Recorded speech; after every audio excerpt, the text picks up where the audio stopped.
and given another report, an allocation of dollars have been added.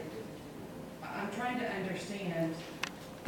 It makes it very difficult, and maybe it's just me because I'm not a turnip farmer, but I am a girl from Spring Branch that I think has a pretty good grasp of numbers. And I'm looking at a map of worst first, the coding of the streets, and they're not lining up with what I know about my district. I'm frustrated, Mayor, to be quite frank, with the fact that I went from 7% to 6%, and the number's still the same, but I'm supposed to understand that I still have 187 million in projects and rank in the fastest growing part of the city, below average, below the middle of the projects.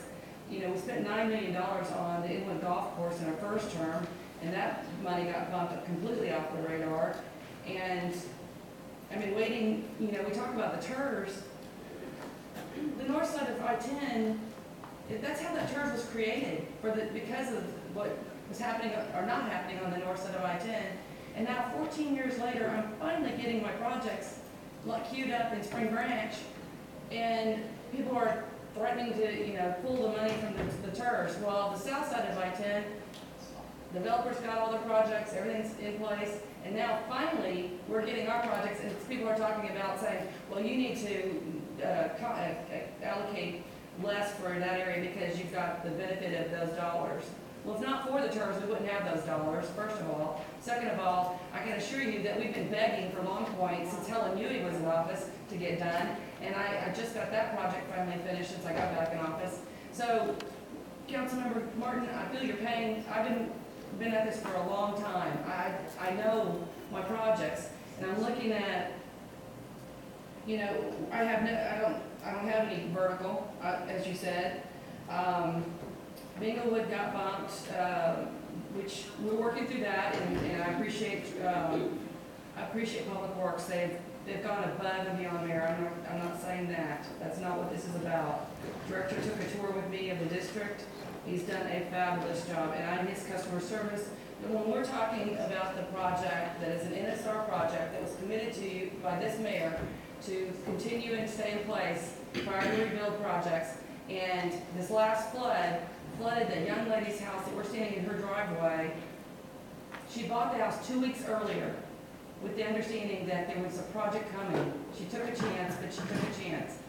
And now she's in tears, and the director and I are trying to explain to her that we're going to get this project done.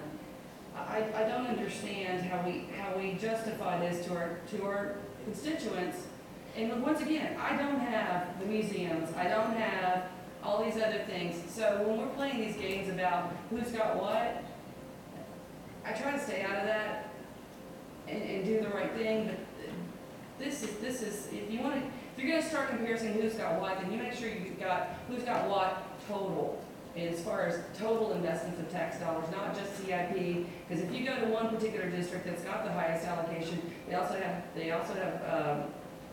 the mayor living there, the director living there.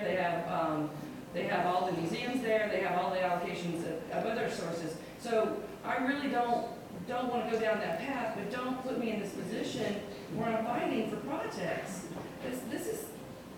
I was fine. I was fine with my pre-CIP. I was okay. I was getting okay with this last version, and then I get one at the table. Councilmember Martin, would you like someone just 30 seconds. In the numbers I received, what you're talking about is exactly my opening comments. This is a fundamentally flawed process that needs improvement. My numbers came directly from the reports we received, and they're dated in the subsequent years of 14, 15, 16 from the Director Dow. The revised numbers that we were just handed, I probably had them, but when I did my homework for this, I based it on the original document that we had. And the problem you have is when you go to a CIP meeting this year and you talk about a project that's coming next year, and then you meet with Public Works and you find out it's been moved 2 years, that hurts your credibility in your area. And we cannot continue to let that happen in the systematic way that it happens. And I pulled the information. I read this document at least 3 times. I'll get to my points when I'm back. Council members, we have to we have to change the tape. And I'm gonna ask you if we could do like a quick 10 minutes, so we can change the tape. There are a number of council members still in the queue. These 4 pages that we gave you, council members, were distributed again on Monday in the email. But if you go to page 2 and page 3, page 2 is our ad valorem distribution. Page 3, the subtotal line, 1.29 billion.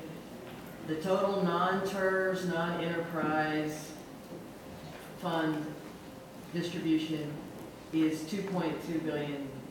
It's not the 9.4, it's the 2.2. And again, if you start redistributing, you've got to really focus on the 2.2, unless you want us to run into some problems. But I'm going to ask for a recess unless there's an objection for 10 minutes, so we change